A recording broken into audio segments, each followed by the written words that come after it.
papalitan na ng kotse kasi may 250,000 pesos ako na naipon. At malaki po yun nung time na yun kasi ang sweldo ko lang naman noon, I think, ay 7.5 or mga 8, no? Tapos, Per shooting per day. shooting day po. At hindi yun malaki, Miss Karen, as you know, no? Kasi nga, hindi naman ako bida. Pero masipag ako. At dahil hindi ako bida, ang nakita ko doon ay, pag hindi bida, hindi masyadong pinapansin pag marami kang racket na tatanggapin. So, tumanggap ako ng mga rules na papatayin sa teleserye, yung mga binigyan ito, pang fourth choice ako, ay okay lang yun, walang problema sa akin yun. Okay sa amin na parang, gusto ko ba talaga ng bagong kotse? Baka naman napipilitan lang ako or napipressure na ba ako na magpalit ng kotse kasi nga binibiro nila ako na mamamasada daw ako. Tapos nung nag-isip ako, ba't ako magpapadala sa ganun? Hindi naman sila ang magbabayad ng kahit na anong bibilin ko. No? So nag-usap po kami ni Boy at sabi ko, Ta, kasi I call him Tata, Ta, tingnan natin yung farm lot. No?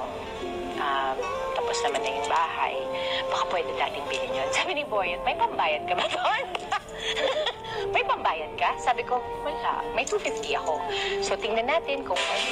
Pero nakakatawa, never pa po ako ng utang at that time, bukod sa utang namin sa in-laws ko.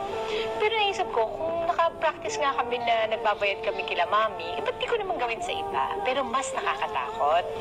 Tapos nung time po na yun, nung kausap namin Sir Jay, napakabait naman niya, inikot niya kami. Tapos sabi niya, alam mo ma'am, pwede mag-monthly ka na lang. Tanggapin ko na yung 250 mo, tapos mag-monthly ka sa akin. 5 years to pay, ganyan. Ilang taon ka nito?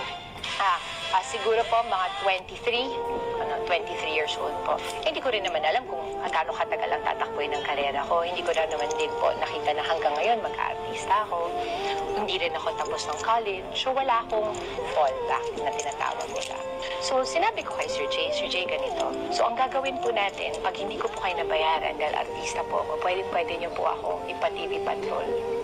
Sabi ko sa kanya, totoo, Miss Karen, wala ko ibang So yun ang ano, di ba sa bank loan, kailangan may collateral ka. Ito naman yung collateral, di ba? Pero kailangan meron kang, ano man tawag doon, yung co-maker, mga ganun. Wala kang co-maker, Ako lang, ayoko naman mandamay pa nung in-laws ko na, Mami, co-maker ka, hindi naman ganun. So ngayon sabi ko, i-TV patrol nyo na lang po ako. Hindi po ako natatakot. Papalitan niyo po ako, okay lang po. Yun na po yung pinakaano ko sa inyo. Tapos mula noon, na nabili namin ito, at nung time na yun, parang I think they had requested for the money earlier. Sakto naman, Miss Karen, na nagkapera kami ni Boyet. So sabi ni Boyet sa akin, sino yung nag-doorbell? Sabi ko yung may-ari ng farm. I think they need the money now. And I was thinking, since they were very nice to us in the beginning, we have that money in the bank. Kanya, but that's the only money you have in the bank, sabi ni Boyet. Yeah, pero don't worry, may 10,000 may iwan sa bank account natin pag pinayad mo sa kanila. At least by the